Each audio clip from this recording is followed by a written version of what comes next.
जीत के बाद लगातार यहां पर राहुल के टारगेट पे थे सीएम योगी नहीं बल्कि पीएम मोदी।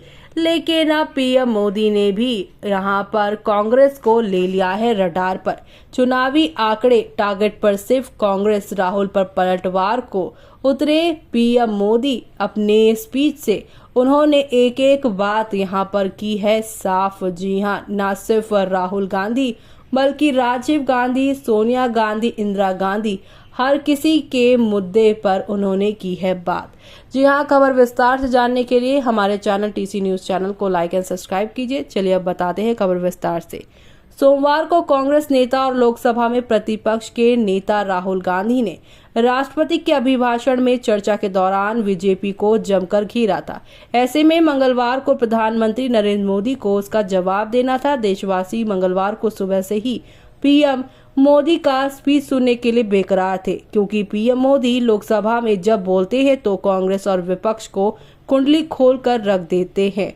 जाहिर है कि कयास लगाए जा रहे थे कि आज पीएम मोदी कांग्रेस की जमकर धुलाई करेंगे। पीएम मोदी राहुल गांधी के जवाब में खूब बोले। करीब 2 घंटे के ऊपर 2 घंटा 17 मिनट बोलते रहे। उन्होंने कांग्रेस नेताओं नेहरू और इंदिरा गांधी, राजीव गांधी तक के बारे में बोला। राहुल गांधी ने जिन खास बातों की चर्चा की थी उनमें से कुछ एक को छोड़कर अधिकतर मुद्दों पर उन्होंने अपने भाषण में शामिल किया। जाहिर अब इस बात पर बहस होगी राष्ट्रपति के अभिभाषण पर चर्चा के दौरान नरेंद्र मोदी और राहुल गांधी में किसने बेहतर बोला। तो आपको बता दें कि मोदी का मेन फोकस कांग्रेस पर रहा, अखिलेश और ममता की चर्चा तक नहीं।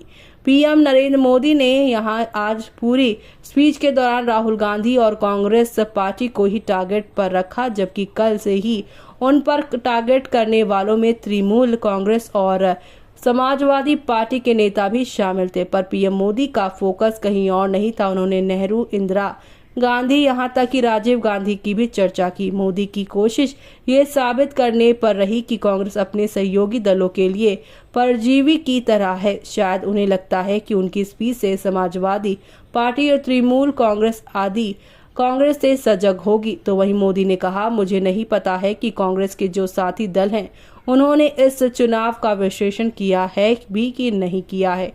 ये चुनाव इन साथियों के लिए भी एक संदेश है। अब कांग्रेस पार्टी 2024 से एक परजीवी कांग्रेस के रूप में जानी जाएगी। 2024 से जो कांग्रेस है वो परजीवी कांग्रेस है, और परजीवी वो होता है जो जिस शरीर के साथ रहता है उसी को खाता है। कांग्रेस भी जिस पार्टी के साथ गठबंधन करती है उसी के वोट खा जाती है और अपनी सहयोगी पार्टी की कीमत पर वो फलती फूलती है, और इसलिए कांग्रेस परजीवी कांग्रेस बन चुकी है। ये तथ्यों के यहाँ आधार पर कह रहा हूँ आपके माध्यम से, सदन और सदन के माध्यम से देश के सामने कुछ आंकड़े रखना चाहता हूँ। जहाँ जहाँ बीजेपी कांग्रेस की सीधी फाइट थी, जहाँ कांग्रेस मेजर पार्टी थी, वहाँ कांग्रेस का स्ट्राइक रेट सिर्फ 26% था। लेकिन जहाँ वो किसी का पल्लू पकड़ के चलते हैं, ऐसे राज्यों में उनका स्ट्राइक रेट 50% है।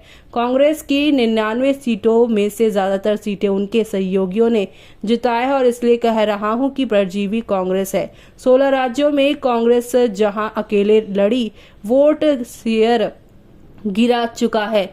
जी हां, गुजरात, छत्तीसगढ़ और मध्य प्रदेश 3 राज्यों में जहां कांग्रेस अपने दम पर लड़ी और 64 में से सिर्फ 2 सीटें जीत पाई है। इसका साफ मतलब है कि इस चुनाव में कांग्रेस पूरी तरह परजीवी बन चुकी है और अपने सहयोगी दल के कंधे पर चढ़कर के सीटों का आंकड़ा बढ़ाया है। कांग्रेस ने अपने सहयोगियों के जो वोट खाए हैं, ना खाए होते तो लोकसभा में उनके लिए इतनी सीटें जीत पाना भी बहुत मुश्किल था।